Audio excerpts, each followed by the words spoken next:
এই যে excuse me, hello, আপনি কে? আপনাকে কে পারমিশন দিয়েছে আমাদের ড্রয়িং রুমে এভাবে শুয়ে থাকার? উঠেন। আরে আমি সিলেট যাইতেছি, ফয়ের মানুষ, আমি টিকিটের টাকা দিব কোত্থেকে? হ্যাঁ, টিকেটের টাকা, ভাড়ার টাকা? এই কি নাটক শুরু করছেন, পাগলামি শুরু করছেন আপনি? আরে দূর ট্রেনে সিলেট যাইতেছি, এতক্ষণ ডান্ডা ধরে খাড়াই আছিলাম, এক লেডিস বসা আছিল, এই টয়লেটে গেছে, লগে লগে হাত জায়গায় বিয়ে করছি। খুব ভালো করছেন, কিন্তু এইটা না ট্রেন না, এইটার একটা শহরের বাড়ি। এখন যদি আপনি আপনার এসব ভণ্ডামি ছেড়ে বাসা থেকে না বাইর হন, তাইলে আপনাকে চোর সাব্যস্ত করে আমি কিন্তু পুলিশের কাছে ধরাই দিব। এ মহিলা, তুমি কি আমারে পাগল পাইছো? তোমারে তো পাপ না ফাটাই দেব। তুমি কি নিশা করছো নাকি? নিশার ঘরে কি কইতাছো? আমি ট্রেনে সিলেট যাইতেছি ফার্স্ট ক্লাসে, টের পাইতেছে না? শরীরে জাকি লাগতেছে। আব্বা, আই আব্বা, তুমি কই?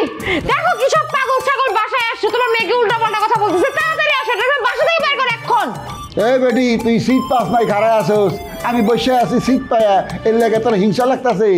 আজে বাজে কথা কইলে কিন্তু আমি টিটিরে ডাকুম, টিটি আইসা তোরে ঘাড়ে ধরে ট্রেন থেকে নামাই দিব। আব্বা, ও আব্বা, কই গেলা? তুমি বাইতে আছো নাকি মরে গেছো? আসো লাগে করে বাইচে আছি, বাটা রাসালাম চিল্লাসকা। উমা, এটা কেন? তোমার দুলা ভাই। তুমি এত টাকা পয়সার মালিক, তুমি সিলেট যাইবা, প্লেনে যাও, ট্রেনে এসো গে। হ্যাঁ, আমরা ফয়ের মানুষ ট্রেনে যাবো। আব্বা, একটা পাগল এসে তোমার বাসার ভিতর ঢুকে যায়, ড্রয়িং রুমের মধ্যে শুয়ে থাকে, আর তোমার দারোয়ান গেটের মধ্যে কি করে? বসে বসে ঘুমায়? ওইটার বিচার আমি পরে করতেছি, আগে এইটা ওই পাগল হালারে বাইক করে কেমতে বাড়িতে। তুমি আমার কাছে একটু বসো, তোমার মুখটা বালা করে দেখি। তোমার বইনটা আমার থুয়ে চলে গেছে, তোমার বইনে গেছে, লগে লগে আমার সুখও নিয়ে গেছে। তোমার বাগনারা আমার বাড়িতে জায়গায় দেয় না, খাজাই দিছে। আমি ভিক্ষা করে চলি, ভিক্ষা করে ফেটে খাওন দেই, দানা ফানা দেই গো।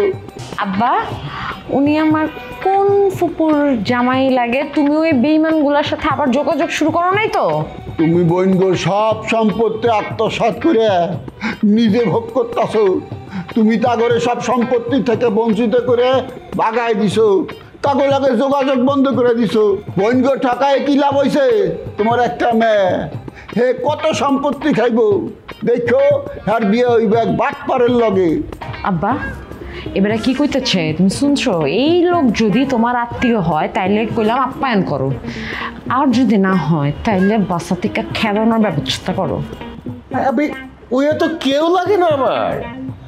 ওই বেটা, ওই বাইর, আমার বাড়িতে বাইর।